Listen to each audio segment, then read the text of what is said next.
Ladies and gentlemen, boys and girls, welcome back to Sports Talk with Austin, your daily dose of sports and entertainment. And ladies and gentlemen, it is officially Rivalry Week, and to some people, it's known as Hate Week. It's the week where you go up against your most hated rival, and with that, it brings on, disdain of the week. Fan bases are getting nasty with one another. Games mean a whole lot more. But I'm here to preview and break down week 13 of the college football season, talk about all these games, and tell you who I think might win these games and which rivalries mean the most. So let's get right into it, shall we? And let's not waste any time. Let's start off with a little Thanksgiving night matchup, shall we? Number 12, Ole Miss at Mississippi State on Thanksgiving night. And this game's really important for a couple different reasons. Because Ole Miss is 9-2, possibly still got a shot at, at bowl eligibility. And then, excuse me, New York's NY6 bowl eligibilities, and Mississippi State, on the other hand, is fighting for bowl eligibilities at 5-6. Both these teams, it's a tradition that they play on Thanksgiving, and you got two very veteran seasoned quarterbacks in Jackson Dart and Will Rogers. Two teams with different styles of play. You got Mississippi State, who wants to try to run the ball more, establish a running game, and you got a high flying Ole Miss offense who has Samir Juggs, Quinshawn Junkins out the backfield. You've got Jackson Dart throwing darts down the field. This is a very interesting matchup. Last year, this game was a very good game on Thanksgiving night, especially with the way it ended. Lane Kiffin and the timeout usage and the 2-point conversion play. And, I think you can expect a little bit more of that in this game here. Ole Miss coming off of a big win Saturday against UNL Monroe, Cupcake Week. Mississippi State also coming off a big time win as well. I think this is going to have a little extra motivation because Mississippi State, on the day 1 year to the date, it would have been Mike Leach's last win. And, I think Mississippi State's going to play with a lot of pride and power, knowing that Mike Leach is watching down over them and that they want to spoil Ole Miss's NY6 hopes. But I think Ole Miss, though, may have a little too much offense. I think Mississippi State's going to play hard, knowing the circumstances, but I think Ole Miss play has just got a little too much offense. I think Jackson Dart's going to make a couple more plays, and I think Ole Miss gets it done on Thanksgiving night, and they get the turkey leg. I got Ole Miss 34-28 over the Bulldogs. Now on to a little Big Ten action on Black Friday. Number 20 Iowa at Nebraska. And this game last year decided a lot as well. At this point in time, Nebraska was not bowl eligible and they, did not, have any chance, a lot of people thought, but they beat Iowa in Iowa. And now Iowa, though, last year, had a chance at the Big Ten championship clincher, but they could not get it done against Nebraska and blew their shot this year. Iowa is 9-2, possibly still New Year's Six eligible as well, and they've already clinched the Big Ten West. So Iowa has still got a lot to play for, as in terms of the New York Six bowls still being out there, but they've won the Big Ten West. And regardless of the results of this, they will be in the Big Ten West. As for Nebraska, they're currently 5-6. Matt Rule's got them one game away from bowl eligibility. And this is going to be very interesting because last year, not a lot of people we're going to pick Nebraska in the game last year. I know I certainly didn't. My good buddies Jeffrey, Jackson, and Will, they didn't either when we did our pick'ems together. I think in this game here, you know, I think Iowa, Deacon Hill, as much as a lot of us like to give Iowa's offense flack, kind of reminds me of the Pittsburgh Steelers, where it's the defense does their job and the offense puts a drive or two together late, gets it done. And I have a feeling Iowa, they're going to use that same recipe and they're going to spoil Nebraska's bowl eligibility once again. And I think in this game here, I think it's going to be a defensive, low scoring game like it always is for Iowa. And I think Deacon Hill and company makes one more bigger play. The defense holds up their end of the bargain and they don't blow it this time against Nebraska. I got Iowa winning 13-10. The Hawkeyes win over Nebraska. Now on to a little Conference USA action, shall we? UTSA at number 18, Tulane, and the winner of this will go to the American Conference Championship. And Tulane looking to be the Group of Five representative in a New Year's Six bowl once again, but they got a hot Jeff Traylor and Frank Harris UTSA team on their hands. Michael Pratt, UTSA, Michael Pratt and Tulane, pardon me, have been playing a lot of teams very close this year. East Carolina being one of them, UTEP, those kind of teams. No, sorry, not UTEP, but East Carolina and those kind of teams. And it's been very concerning, but Tajay Spears took a lot of weight off Michael Pratt's back, and now you see without Tajay Spears in that backfield for Tulane, it definitely is a lot of you know making Michael Pratt's life a little harder back there, and he's got a little more workload to carry. And as for UTSA, they're missing Samir Franklin, the speedy wide receiver. Frank Harris definitely misses him as well. Both these teams are missing, key players, as in they went to the draft or they entered the transfer portal, and it's shown throughout the year.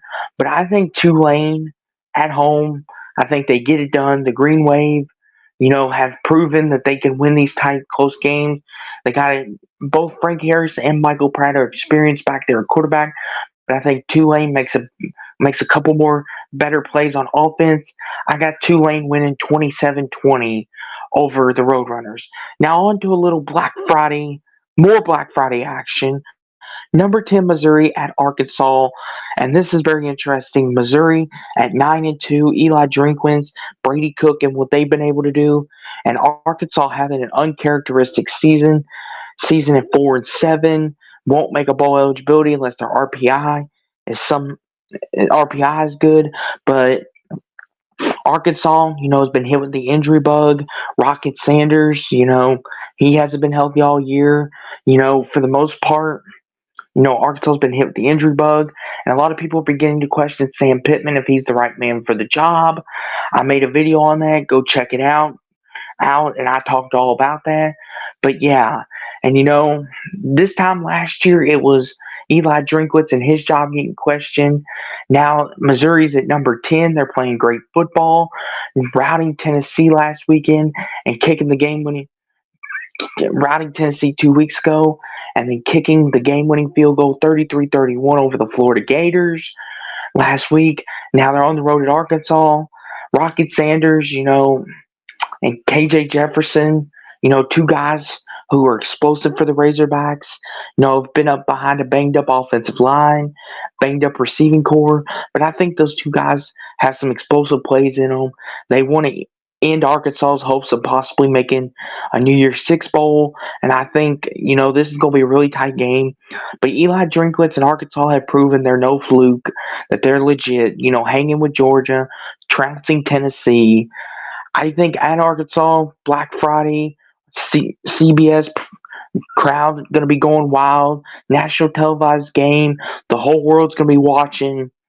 I think once again, Arkansas, they have potential to spoil team season. They almost did it last year against LSU. If KJ Jefferson hadn't gotten hurt, he's healthy this year. Could they spoil Missouri season? Possibly, but I think Missouri has proven to be too legit. They keep finding ways to win, and I think they find a way to win another physical, tough SEC road game in Arkansas. I got Missouri winning 25-23, and on another walk-off field goal, and Missouri gets the dub. Now on to a very, very interesting Black Friday game. You got Texas Tech at number 7, Texas. Texas Tech has been the epitome of the up and down team in Texas. Either one week a lot of people are making claims that they have the best win in the regular season, going to Tuscaloosa and beating Alabama by 10. But then Texas, last week with a 26-16 win over Iowa State, and then the week before that, surviving TCU. This is very interesting. And Texas Tech bowl eligibility is still, I believe, is still, Texas Tech, Texas.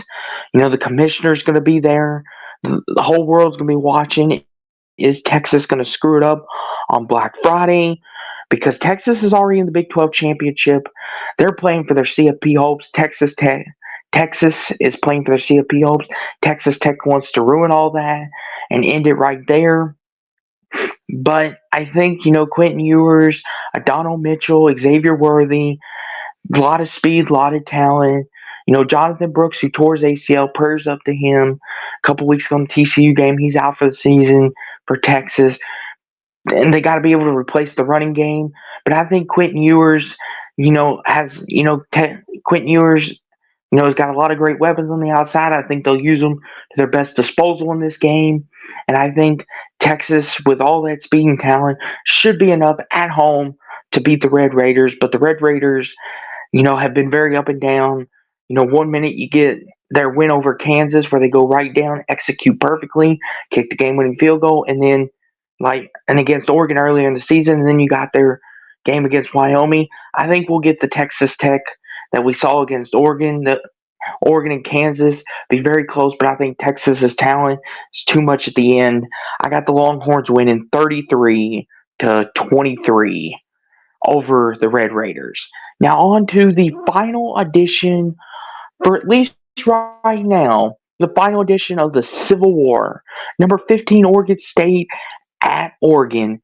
And Oregon, with a win on Black Friday, clinches a spot in the Pac-12 championship game and clinches a spot in the Pac-12 championship game, and or with an Arizona loss.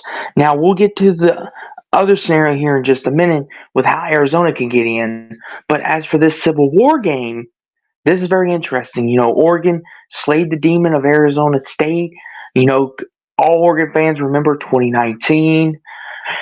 They all remember that. They slayed the demon. Bo Nix looking like the Heisman Trophy candidate that he is. And Oregon's offense looking really, really good. The defense is come alive and keeping the Ducks, their offensive line is keeping Bo Nix from having to take so many sacks and hits. But Oregon State, on the other hand, they're a team that likes to run the ball and likes to be efficient. DJ Uyunglele did not play his best game against Washington this past Saturday as they fell short 22-20 to the Huskies. But Oregon State plans on, running the ball more down your throat, see if you could stop us, especially like they did last year where they did not throw a pass in the second half in this game. I don't think that's going to be the key here. I think this is in Eugene. The Ducks want revenge. They realize what's in stake. They realize that everything rides on this one game, and that I think the Ducks come out and they play some football. But Oregon State, I think if DJ Uyunglele can get protection and the offense can run the ball like they did last year, somewhat decent, they have a chance. But I think Oregon's front seven gets home, gets through the offensive line. I think Bo Nix has another monster day. And I think Oregon gets it done and clinches their spot in the Pac-12 championship game as they beat them 37 to. Oregon wins 37-29 over the Beavers. Now on to the other team that has really surprised a lot of people this year. Number 16, Arizona and Arizona State, the Sun Devils.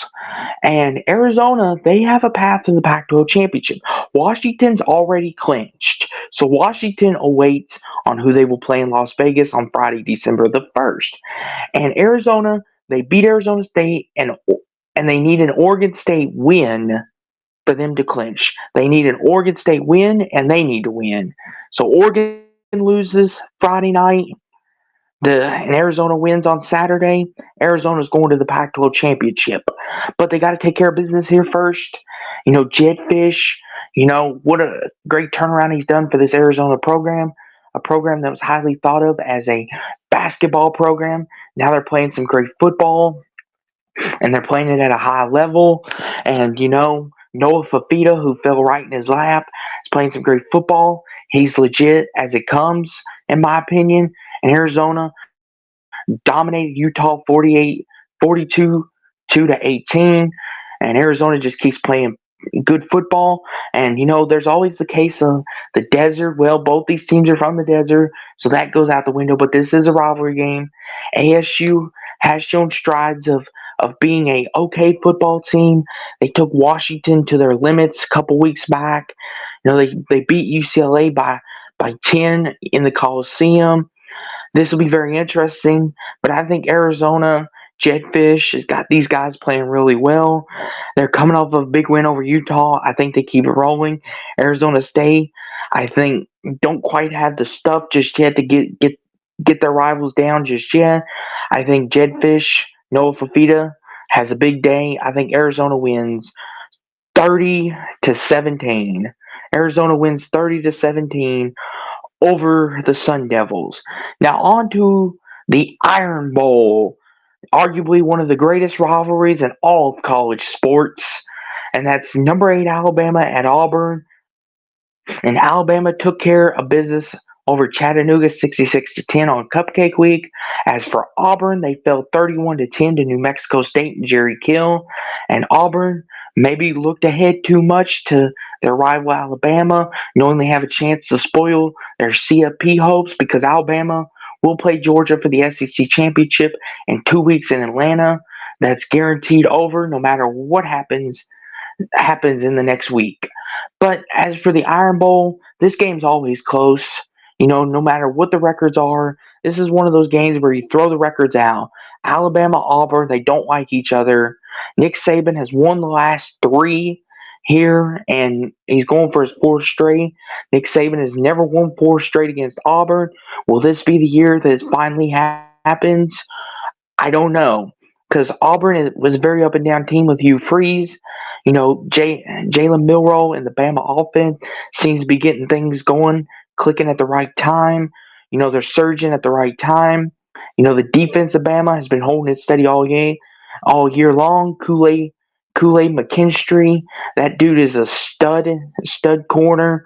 He's been picking off people left and right and batting down and deflecting balls. Bama's front seven's finally generating some pressure and creating some turnovers. They're keeping the penalties down. But Auburn has been known to try to play spoiler. They almost beat Georgia when they lost 27-20 to the Bulldogs earlier this year. So, and now that they're facing their rival and knowing they have a chance to spoil Bama's season, even though Bama's already going to Atlanta, they could spoil their CFP season. Well, I think in this game, this is going to be the old-fashioned, Alabama Auburn game. It's going to be who's more physical, who commits less turnovers. And I think Alabama, they're peaking at the right time. I expect Auburn to bring out a good fight after getting upset by New Mexico State, but I think Alabama's too much at the end. I think Jalen Milroe and company get it done. Bama wins 28-22. Bama wins 28-22 over the Auburn Tigers and keep it going. Now on to another in-state rival, North Carolina and NC State, and this has been a tale of two different teams. You got North Carolina, who started off the season hot. Drake May, a lot of people had him as the favorite to win the Heisman. A lot of Heisman talk. Maybe North Carolina is the best team in the ACC behind Florida State or even better than Florida State. And then their defense was playing really solid. They sacked South Carolina 9 times on opening weekend, and it just seemed like they were getting better and better as the weeks went on. But then they finally slipped up against Virginia. Virginia then gave up 46 to Georgia Tech, losing to them 2 years in a row. And then now North Carolina is out of ACC title contention. And, Drake May, a lot of people are questioning if Drake May is going to the NFL draft next year, if he should sit out. And I think, a lot of people have, said that, sit your players out just because you have nothing left to play for. That's not true. Drake May still has a lot to play for. Still's got the bowls ahead of him, and this rivalry game here, especially after what NC State did to him last year, winning the game in overtime. And NC State had a lot of injuries last year, and they were still able to find a way to win this game. And NC State's been a team this year. They've had a lot of quarterback turmoil. Brendan Armstrong, MJ Morris. You know, who's our quarterback? NC State's defense has been holding steady. Brendan Armstrong has come on as of late for a couple games, not turning the ball over as much, add another dimension to the offense. MJ Morris, he got benched, I do believe, and it's going to be very interesting because NC State, after their loss to Louisville on a Friday night, 13-10, got a great defensive performance out of the Wolfpack, but they just turned the ball over too much, and our stingy Cardinal defense was able to withhold and get a 13-10 win, and it caused Brendan Armstrong to get benched. MJ Morris comes in, he plays plays great for a couple weeks, and then he gets benched, and now Brendan Armstrong's back in for NC State. But as for this, I think this is a big time game. Both teams want to win it. Dave Doring, Mac Brown, Drake May, Brendan Armstrong, both guys want to win it. Both realize how important this game is. But North Carolina's defense cannot be trusted. And last week it showed against Clemson, 31-20. Clemson's offense had a day on them, like a lot of offenses do. I think Carolina, once again, their defense reared its ugly head. I think Drake May, will he be the difference in this game? He obviously is the better quarterback than Brendan Armstrong, but North Carolina's defense is not very good to say the least. But I think with emotions running high, I think Carolina gets a very good defensive performance. NC State, once again, Brendan Armstrong, they won this game last year. I think North Carolina doesn't want to repeat of that again. I think Carolina plays with a little extra juice. Drake May has another big day, and I got a Carolina 31-28 win. The Tar Heels get it done. And then on to some people would say another in-state rival, Indiana Purdue. Both teams with not a lot to play for. Both teams 3-8, 8 on the year. There's not a lot to play for both teams other than state pride. You got Brendan Sorsby, and Indiana, who played really good football, upsetting Wisconsin, almost upsetting Penn State. Almost beating Michigan State this past Saturday. If they hadn't missed those two field goal kicks, Purdue, Hudson Card, and Purdue, they're Ryan Waters got to find his footing and rhythm with this Purdue team. He's the new head coach replacing Jeff Brom, who went back to his alma mater at my Louisville Cardinals. And they've had a struggle to season so far. I think in the this game here, I think, it means a lot to both teams. Well, I think with Purdue and Ryan Waters, I think win, lose, or draw, I think he'll be back next year. It's his first year. We got to cut him some slack. As for Tom Allen, this may be the end, but if Indiana could pull off this win, maybe it saves Allen's butt for another year. I don't know. But both these teams have played very up and down this year. Indiana more so than Purdue. Indiana, Jalen Lucas, he's an electric kick returner / running back. He could break open a game. Brendan Sorsby has shown promise. Indiana's own line has not been very good, but Purdue has Purdue has not been able to generate pressure enough. Purdue's defense is not very good either. Indiana's defense is so. It played really well opening day against Ohio State and has shown flashes. But I think in this game here, this game's going to come down to whose quarterback play is better and whether Tom Allen or Ryan Waters who can coach the better game. And I think in this game, I think Indiana finds a way to get it done. I got Indiana winning 28-23 over the Purdue Boilermakers. And on to this game here, a little SEC action, shall we? Texas A&M at number 14, LSU. In this game here, Texas A&M has had a history of not winning at LSU. We all remember last year, Texas A&M, arguably the best 5-7 team as the joke goes around. But Jimbo Fisher is no longer there. He got fired. He was released of his contract. Now Texas A&M owes him $75 million. He's no longer there, but Texas A&M won their last two games, and now they're taking on number 14 LSU at 8-3. Jaden Daniels, in my opinion, is the Heisman frontrunner. A total of 8 touchdowns accounted for against Georgia State. Jaden Daniels, arguably the most electric player, but LSU has no defense, almost like USC and Caleb Williams. But LSU though does have one thing on Texas A&M. Like I said, A&M has not been able to go to LSU and win, and I think A&M with a new fresh start, new leave, without Jimbo, I think a lot of it is going to help out A&M in this game. But I think LSU, even though a lot of people's you know, including myself, say LSU has a bad defense. I think LSU, they get it cleaned up, they get it right in this game. I think Jaden Daniels and that offense is peaking at the right time. Jaden Daniels wants to make his case. He's the most outstanding player in college football, and I think the curse of Texas A&M going to LSU and winning this game continues on. Just like LSU can't go to Aggie Land and win, because last year they met last year in Texas A&M, and Texas A&M won. I think it continues this year. This time, Texas A&M is going to LSU, and I think LSU gets it done 41-23. No, 41-24. LSU gets the W at the end, and Jane Daniels makes another Heisman statement. Now, on to what seemed to be like an uninteresting game at the halfway through the season, but now both these teams are peaking at the right time, and it's intrigued my interest and a lot of people's on the Clemson, South Carolina fan base, and that's Clemson and South Carolina.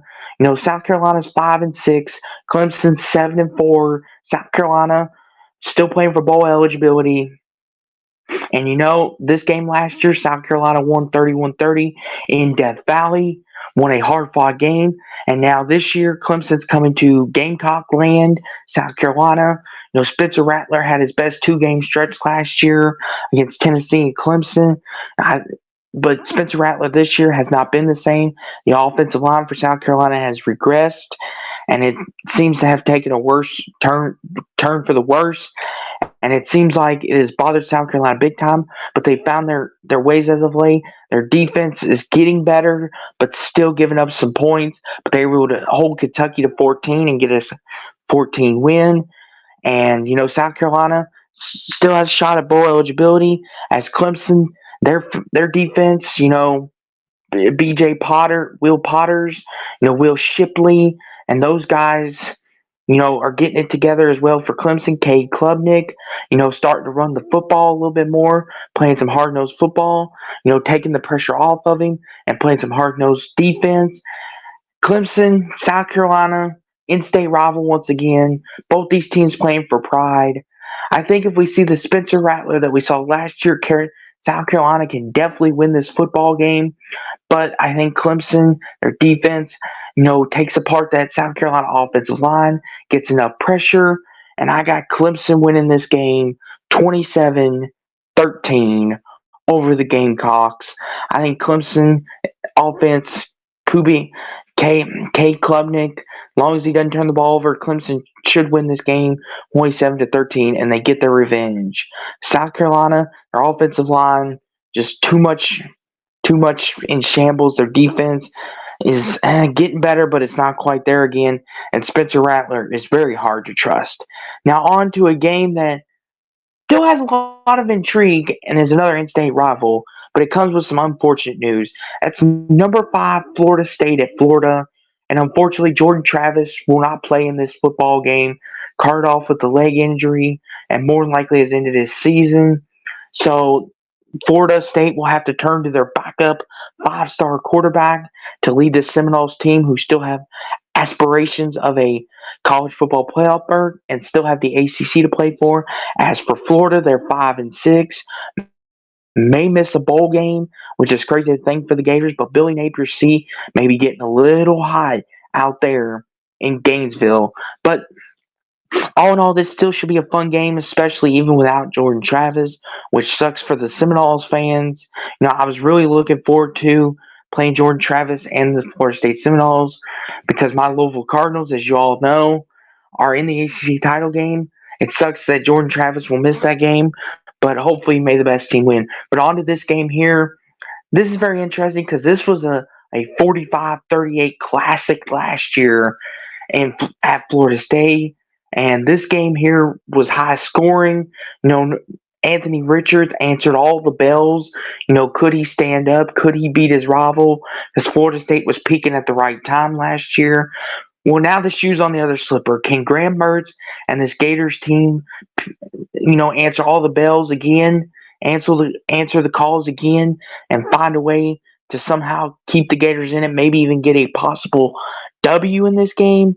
We will have to see. But Florida State without Jordan Travis, that is a lot of their offense, and it's going to be very noticeable, I think, in this game and going forward, especially in this game. I think the Gators now have a great chance to win this game, but I just think with Keon Coleman, and that Florida State receiving crop that they got there, there's a lot of talent. The Florida State defense been forcing turnovers. And Graham Mertz has been known to turn the ball over, especially this year at Florida. And Florida almost beat Missouri last week, but the defense gave it up at the end on 4th and 17. I think this is going to be a very prideful game. I think Florida's going to play with a chip on their shoulder, and Florida State will as well for state pride and to show the committee, hey, we're still one of the best teams in the country, even without Jordan Travis. I think the Florida State offense is going to lean more on their run game, going to test the Gators front seven. And I think they'll go play action a lot more. Or try to open things up, make the game plan simple for their 5-star quarterback. Back Tooley, I believe is his name. His name, Tooley, and I think Florida State in this game, once again, we see a similar role to last year. Last year, I think Graham Mertz and company both these teams want to try to establish a ground game, but I think we see a similar game we saw last year where we see a quarterback duel and both the quarterbacks answer the bell. But this time, I still think Florida State's still the better team, and I think Florida State makes a couple more plays. I got the Seminoles winning 28. I got the Seminoles winning 28-24 over the Gators on the road. And ladies and gentlemen, the game that you've all been waiting for, we saved this one for last. The meat of the matter. Number 2 Ohio State and number 3 Michigan. The game, arguably, to a lot of Ohio State Michigan games, the greatest rivalry in all of college football. You got Alabama Auburn. You've got Oklahoma State. You've got Texas, Oklahoma, you've got all those great rivalries, but the game, there's just something different about it that it always delivers. And it's going to be no different this year. Jim Harbaugh will not be coaching this game, so that is a big hit. But Michigan trying to win their 3rd straight versus Ohio State. Can they get it done? Shall be interesting. Both these teams, it's winner take all. Winner goes to the Big Ten championship. We'll play Iowa in 2 weeks in Indianapolis. And, this is going to be very interesting because, Kyle McCord, Marvin Harrison, Ohio State's got some dogs on that side. And, a lot of people are questioning, Kyle McCord still, even after the Notre Dame victory and even after the way he went on the road to Wisconsin after throwing the 2 picks. How good is he? Well, we're going to find out here against a daunting Michigan front seven and a Michigan defense who has not given up a lot of points. The most points they've given up all year was last week to Maryland, which was 24. And on the Michigan side of things, Blake Corum, Donovan Edwards have finally been getting more involved in the game plan. JJ McCarthy and that offense, the offense is, they have slow starts, but the offense, eventually comes around. They lean on that running game. And I think in this game here, the last couple of years, Michigan, has held serve in the first half. Their defense has kept it close, and then the running game eventually warmed down, took over, and then it allowed J.J. McCarthy to throw to wide open receivers because they were worried about stacking the box. And I think in this game here, I think we see a similar script. Michigan's going to try to run the ball, run the ball, run the ball, run the ball, and trust their defense can keep Kyle McCord and cover up Ime Ibuka and Marvin Harrison Jr., keep them in check. Travion Henderson, he's going to be a big factor because Ohio State, if they get established in a running game, maybe give Michigan a little taste of their own medicine. I think Kyle McCord has proven he's up for the challenge. And I think in this game here, I think it's no different. It's going to come down to quarterback play, in my opinion, for both teams. I think both defenses have a case on both sides of being the better defense. And I think running backs are about even. Wide receivers, I say Ohio State might have a little better wide receiving core than Michigan, especially with Marvin Harrison Jr. because that guy can break the game open. And it's going to be very interesting because Marvin Harrison Jr. is really going to test that Michigan secondary if the Wolverines don't shut him down. Because they may. And then what about Ime Abuka, Cade Stover, the tight end? He can catch and pass block. It could be very interesting. The key for Michigan is they got to stop Marvin Harrison, and for Ohio State, they got to stop the run game often early, make Michigan into a passing team. But with all that said, this is going to be a very interesting game, especially with no Harbaugh. Everything's on the line. Winner goes to the Big Ten title game, playoff hopes. Everything's still in front of everybody. I think Ohio State, they're sick and tired of losing to Michigan State the last 2 years. And I think this time, Kyle McCord and Ohio State silenced the doubters. I think they're up for the challenge. I think Ohio State, Marvin Harrison Jr., Ime Abuku, Travion Henderson, that Ohio State front seven, the offensive line. I think they bully Michigan, give them a taste of their own medicine. Marvin Harrison gets a couple big catches down the stretch. I think Ohio State wins this game, and they win it by forcing J.J. McCarthy into a couple turnovers late. I got Ohio State winning this game 23-20 over the Wolverines. 23-20, Ohio State wins over the Wolverines. But that was my preview and prediction for this week's rivalry week, or hate week as some people call it. It should be a very interesting week. We got a lot of great games ahead of us on the docket. But as always, please make sure you like, comment, subscribe, click on notification bells, and let me know down in the comments if you agree or disagree with any of my picks. Let me know what games you're looking forward to, and let me know. And I hopefully y'all have a happy Thanksgiving, and have a happy holidays days out there. However you like to celebrate, it's going to be a great week of football, especially for college, especially whatever team you like. But until then, God bless. Have a happy holidays, and remember, everybody, go Cards. We'll